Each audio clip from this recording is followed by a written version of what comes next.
వాళ్ళకు కూడా నీకు వెళ్ళి కోరిక ఏంటి అని చెప్పి తీస్తారు. సో వెళ్ళాలి అని కాబట్టి నేను వెళ్ళాను. అక్కడ వాళ్ళు ఎలా చేయలేదు కాబట్టి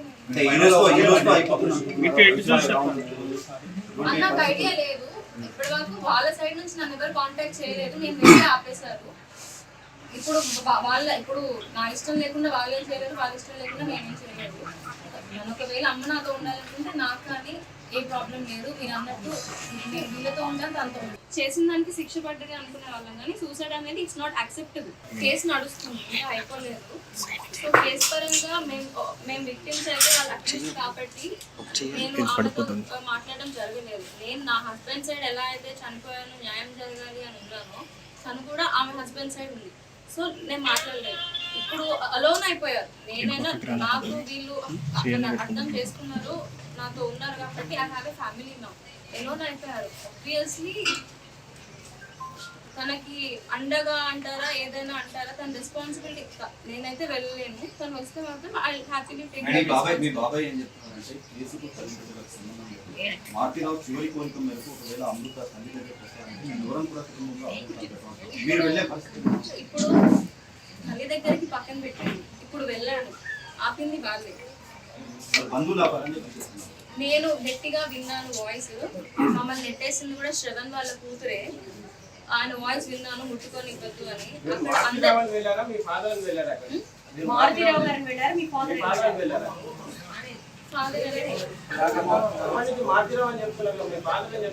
ఆయన రాష్ట్రీయ టీవీలో కనిపించింది. ఆయన ఏదో రాష్ట్రాన్ని ఎగతాళిగా మాట్లాడారు. రాష్ట్ర లెటర్ తెలుసు, తన కూతురు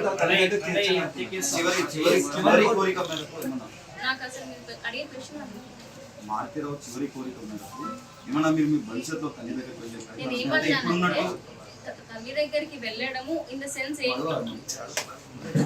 తల్లి దగ్గరికి వెళ్ళాలి అంటే ఈ ఫ్యామిలీని వదిలేసి వీళ్ళతో సంబంధాలు పెట్టుకోకుండా వెళ్ళాలి అంటే ఇట్స్ నాట్ పాసిబుల్. వీళ్ళతో ఉన్నా నువ్వు అమ్మతో కలిసి ఉండాలి అంటే నేను వెళ్ళలేను. ఇఫ్ తను వస్తే ఐ యాక్సెప్ట్ హార్ట్ఫుల్లీ అంటున్నాను. కరీమి బ్యాచ్ అంతా కూడా ల్యాండ్ డిస్ప్యూట్ గతంలో గొడవలు ఏమైనా జరిగాయి, ఆస్తి కోసం మళ్ళీ వేధించారు, గొడవలు జరిగారు, అప్పుడు బయటకు వస్తుంది. మీకు బాగా తెలిసి ఉంటుంది. కరీం అండ్ మిగతా నలుగురు ఎవరైతే ఉన్నారు వాళ్ళ డిస్ప్యూట్ లో వాళ్ళ ఉమ్మడిగా ఆస్తులు ఏమైనా ఉన్నాయా? బినామీ ఆస్తులు ఉన్నాయి. అంటే చిన్నప్పటి నుంచి నేను అక్కడ ఉండి నేను విన్న దాన్ని బట్టి బినామీ ఆస్తులు కరీం ఇంకా చాలా మంది మీద ఉన్నాయి. ఇప్పుడు మాకేం సంబంధం లేదు, మమ్మల్ని అనవసరంగా ఎక్కించారు అని ఎవరైనా మాట్లాడతారు. కోర్టులో కూడా అదే చెప్తారు. Evidence, scientific evidence are department వాళ్ళు చేసిన ఇన్వెస్టిగేషన్ ఏదైతే ఉందో, ఇప్పుడు సాక్ష్యం ఉంది నిర్భయ కేసులో. ఊరి వరకు వచ్చినా ఎంత పోస్ట్పోన్ చేసుకుంటూ వెళ్తున్నారు. అలా ఉన్న మన చట్టంలో ఏ తప్పు చేయకుండా శిక్ష అయితే ఎవరు వేయరు. మనం చూస్తాం కదా, వాళ్ళు తప్పు చేస్తేనే శిక్ష పడుతుంది, లేకపోతే లేదు. ఆస్తులు మాత్రం బినామీ ఆస్తులు ఉన్నాయి. అండ్ పంచుకోవడం కూడా ఈ మధ్యనే పంచుకున్నారని విన్నాను. ఫస్ట్ నుంచి కూడా ఆస్తి గొడవలో డిస్ప్యూట్స్ ఉన్నాయి. శ్రవణ్ ఎప్పుడైనా ఈయన వెళ్తే అందరూ నీది అంటున్నారు, ఇద్దరిది అని ఎవరు అనట్లేదు, నీ పేరే చెప్తున్నారు, ఏది చెప్పినా అని ఇంట్లో గొడవలు. నాకు ప్రాపర్టీ మీద ఎలాంటి ఇంట్రెస్ట్ కూడా లేదు. ఒకవేళ ఉండుంటే ఇన్సిడెంట్ అవ్వగానే నాకు ఎందుకు లేని వెళ్ళిపోయేదాన్ని. అసలు ప్రాపర్టీ గురించి నాకు అవసరం లేదు. కూతురి పైన ప్రేమతోనే నేరస్తుడుగా మారాడు. అదే కూతురి ప్రేమ కోసం ఆత్మహత్యకు పాల్పడ్డాడు అనేది అందరి నోట్లలో వస్తున్న మాట. ఇప్పుడు అందరికీ పిల్లలంటే ప్రేమ ఉంటారు. నిజంగా పిల్లల పైన ప్రేమ ఉన్నప్పుడు నేనున్నాను. ఎందుకు వెళ్ళాను?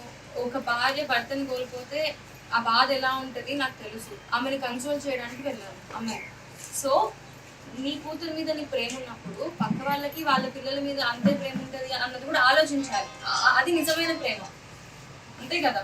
ఇప్పుడు మామయ్యకి అత్తయ్యకి వాళ్ళ అబ్బాయి మీద అంతే ప్రేమ ఉంటుంది, తనకి కూడా మా కూతున్న బాబు మీద అంతే ప్రేమ ఉండేది. సో స్వార్థం అంటారు, ప్రేమలో కూడా స్వార్థం ఉండదు కదా. ఇప్పుడు అనొచ్చు ప్రేమలో స్వార్థం ఉండొచ్చు కదా అంటే నువ్వెందుకు వెళ్ళి పెళ్లి చేసుకున్నావు? లైఫ్ లాంగ్ కలిసి ఉండేవారు, నచ్చిన వాళ్ళతో ఉన్నారని నా ఉద్దేశం. ఈ తల్లి చనిపోయిన తర్వాత మీరు మాట్లాడినట్టు సోషల్ మీడియాలో చాలా రకాల నెగిటివ్ కామెంట్స్ అంటే ఇప్పుడు నేను పాజిటివ్గా మాట్లాడినా వాళ్ళు నెగిటివ్గా తీస్తారు, నెగిటివ్గా మాట్లాడినా వాళ్ళు నెగిటివ్గా తీస్తారు. ఇప్పుడు దాంట్లో తప్పేముంది? కాదండి, తప్పేముంది? ఇప్పుడు ఎందుకు చేసుకున్నారు అని అడిగారు. ఒకటి ప్రాపర్టీ ఇష్యూస్ అయి ఉండొచ్చు, అడ్వకేట్స్ మనీ కోసం అని చెప్పి అది అయి ఉండొచ్చు, వేరే ప్రెషర్స్ అయి ఉండొచ్చు. ఇవన్నీ చెప్పినప్పుడు లేనిది ఇది ఒక్క మాట అంటే ఎందుకు వస్తుంది? నాకు తెలిసినంత వరకు ఏంటి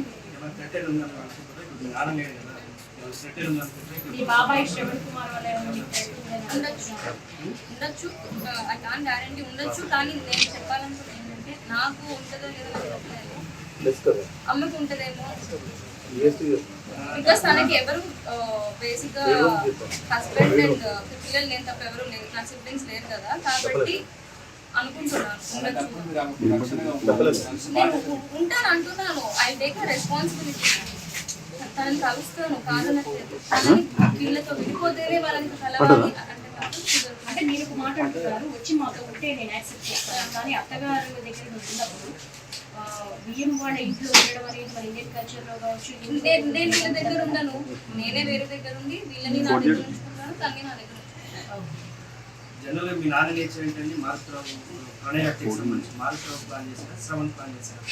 బేసిక్ గా అంటే ఎవరు ప్లాన్ చేశారు అనేది ఐ డోంట్ నో, బికాస్ నేను అక్కడ లేను కాబట్టి. చిన్నప్పటి నుంచి కూడా శ్రవణ్ నాతో ఏం చెప్పాడు, నువ్వు వేరే అబ్బాయిని పెళ్లి చేసుకుంటే మీ నాన్న ఆస్తంతా నా పేరు మీద రాస్తా అంటున్నాడు అని ఒకటి చెప్పేవాడు. ఇలా బయట మీద నార్మల్ తీసుకెళ్తున్నాడు. అండ్ చాలాసార్లు విన్నాను, నీ కూతురు ఎవరైనా పెళ్లి చేసుకుని నాకు సంబంధం ఉండదు, నా పరువు పోతుంది, నీకు నాకు సంబంధాలు ఉండవు అని రెచ్చగొట్టడం అయితే నాకు తెలుసు. అంటే ఇప్పుడు నేను పక్కన మనకి ఎంతున్నా పక్క నుండి మాట్లాడే వాళ్ళ వల్ల కొంచెం ఎక్కువ అవుతుంది. కాబట్టి చిన్నప్పటి నుంచి ఆయన నీ కూతురులా చేస్తే నేను ఇచ్చేస్తాను, నేను వచ్చేస్తాను, నీకు ఈ ఫ్యామిలీకి సంబంధాలు ఉండవు, ఏంటి నా పరువు పోతుంది, నా పిల్లల భవిష్యత్తు నాశనం అవుతుంది అని చెప్పి ఉన్నాడు. కాబట్టి ఆబ్వియస్లీ మారుతిరావు చేశాడు తప్పు, కానీ శ్రవణ్ బాగా రెచ్చగొట్టే ఉంటాడు. ఇప్పుడైనా కానీ చిన్నప్పటి నుంచి మారుతిరావు కానీ మారుతిరావు వైఫ్ కానీ నేను కానీ ఆ ఫ్యామిలీ అంతా శ్రవణ్ మాట కింద ఉంటారు. ఎవరినైనా ఏమైనా అనగలిగే మారుతిరావు మీడియాలో ఎక్కడైనా కలుగుతుంది, శ్రవణ్ మాటకి భయపడతాడు. ఎవ్రీవన్ ఇన్ మీడియా కూడా నోస్తారు. మారుతిరావు హత్యకు మీ బాబాయ్ శ్రవణ్ కుమార్ కారణమై ఉండొచ్చా? బాధ కలిగిస్తుందా, సంతోషం కలిగిస్తుందా అంటే చట్ట ప్రకారం శిక్ష పడితే అది ఏ శిక్ష పడ్డా నేను సంతోషంగా ఉండేదాన్ని. సూసైడ్ చేసుకోవడం కూడా ఇప్పుడు మారుతిరావు అంటే ఎవరైనా ఎవరి ప్రాణం వాళ్ళకి తీసుకునే హక్కు లేదు, అలానే పక్క వాళ్ళ ప్రాణం తీసే హక్కు ఎవరికి లేదు. ఆబ్వియస్లీ రెండింటికి బాధ. నాకు తనకి ఏదైనా ఫాదర్ అండ్ డాటర్ బేసిక్గా చూసుకుంటే, సో ఆ హ్యుమానిటీ బేస్డ్ ప్రణయ్ని చంపారు అన్న కోపం తప్ప నాకు పర్సనల్గా ఇంకా వేరే ఏం ఇష్యూస్ లేవు. కాబట్టి చంపిన వాళ్ళకి రెస్పెక్ట్ ఇవ్వాలి. చూడడానికి నేను వెళ్ళాను, బట్ వాళ్ళు ఎలా చేయలేదు. నిన్న మీరు మీ తండ్రి చనిపోయారని తెలిసాక పశ్చాత్తాపం చనిపోయారని ఒక మాట మాట్లాడారు, దాంతో వాళ్ళు బాగా హర్ట్ అయ్యారు. అది వాళ్ళకి చెప్పారు ఇంత ధవన్ గారు చెప్పారు. వాళ్ళు తప్పించుకోవడానికి చాలా చెప్తారు. ఇప్పుడు నేను కూడా నా అంటే వాళ్ళ పాయింట్ ఆఫ్ వ్యూ ఏంటో మీకు తెలియదు కదా. పశ్చాత్తాపంతో చనిపోయారు అని నేను అనుకుంటున్నాను, నా ఒపీనియన్ నేను చెప్పాను. దానికి వాళ్ళు తప్పు పట్టాల్సిన అవసరం అయితే లేదు నాకు తెలిసి. సరే పశ్చాత్తాపం పడలేదేమో, పశ్చాత్తాప పడకుండా వేరే రీజన్స్ ఉన్నాయేమో, వేరే రీజన్స్ వాళ్ళకి తెలుసేమో. వేరే రీజన్స్ ఏమనుకుంటున్నారు? వేరే రీజన్స్ ఇన్ ద సెన్స్, నిన్న వాళ్ళ ఇంటర్వ్యూ చూసాను, కేసు స్టార్ట్ అయింది, ట్రయల్ స్టార్ట్ అయింది అని కొన్ని టీవీ ఛానల్స్లో రేపే జడ్జ్మెంట్ అన్నట్టు ఇచ్చారు.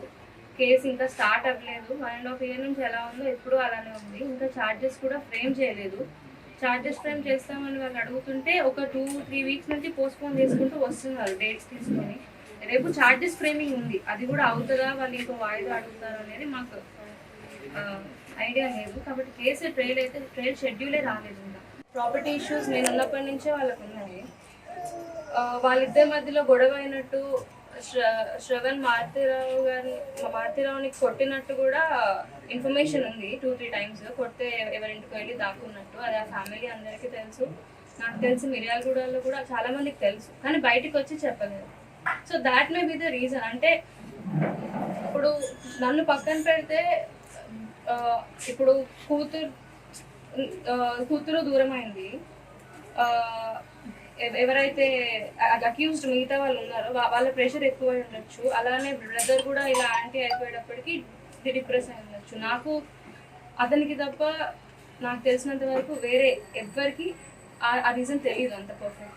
So I can't judge. అంటే చాలా మంది మాట్లాడుతున్నారు తన కూతురు తనకి దగ్గరికి రాలేదు అన్న ఒక మానసికమైన క్షోభ పశ్చాత్తాపంతో ఆయన చనిపోయారని. కాదు, ఏవైతే ప్రాపర్టీ ఇష్యూస్ ఉన్నాయి, ఆయన సూసైడ్ మీద మీకేమైనా సస్పిషియస్ అంటే ఏదైనా అనుమానిస్తున్నారా? అనుమానం అంటే అది సూసైడే అని నేను నమ్ముతాను. బికాస్ సంథింగ్ ఏదో లెటర్ కూడా ఉంది కదా. సో సూసైడే, బట్ దేనివల్ల చేసుకున్నారు అనేది నేను పర్ఫెక్ట్గా చెప్పలేను, అవతలి వాళ్ళు పర్ఫెక్ట్గా చెప్పలేరు. బికాస్ చేసుకున్న ఆయనకే కదా ఆ క్లారిటీ ఉండేది. ఇంకా ఏం తెలవలేదు.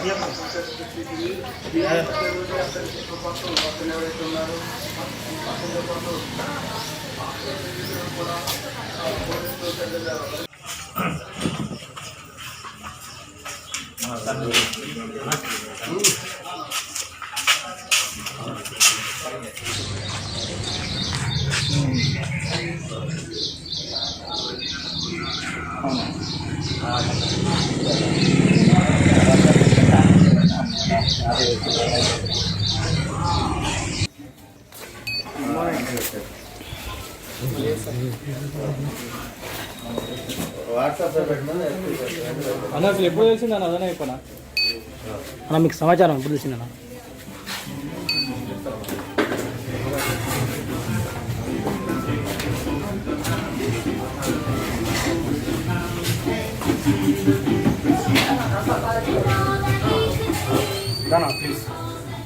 మీకు సమాచారం ఇప్పుడు తెలిసింది, నేను ఒకసారి చెప్పాను. ప్లీజ్ మేబీ బయటకు వస్తాను ఒక 5 minutes ప్లీజ్, మేమే వస్తాం బయట. కంపల్సరీ మాట్లాడతాం. ఒకవేళ జరిగింది అదే ఉంటే మీ అభిప్రాయం ఏంటి? అట్లా ఎట్లా మాట్లాడతాం, జరగకపోయిందని అది చెప్పలేము కదా. రిగ్రెట్ అయి ఉండొచ్చు అని అనుకుంటాం మేము. అంతకుమించి జరిగింది రియల్ అయితే మీ ఫీలింగ్ ఏంటిదండి? ఫీలింగ్ మీరు ఎట్లా ఏ విధంగా ఫీల్ అవుతున్నారు? ఇట్లా జరిగింది అసలు జరిగింది నిజమని నాకు ఇవాళ కన్ఫర్మేషన్ వచ్చాక రేపు కంపల్సరీ నేనే మీడియాని కాల్ చేసి పిలిచి మాట్లాడతాను ఫర్ షూర్. ఓకే. ఇన్ఫర్మేషన్ మాకు అఫీషియల్గా ఏం తెలియలేదు.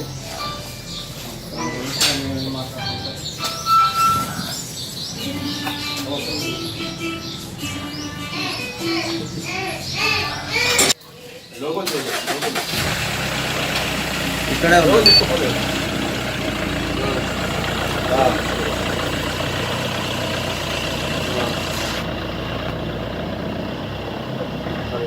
మరిన్ని వీడియోస్ కోసం ఛానల్ ని సబ్స్క్రైబ్ చేయండి. లేటెస్ట్ అప్డేట్స్ కోసం వాట్సాప్ ఛానల్ ని ఫాలో అవ్వండి. అండ్ లింక్ డిస్క్రిప్షన్ లో ఉంది.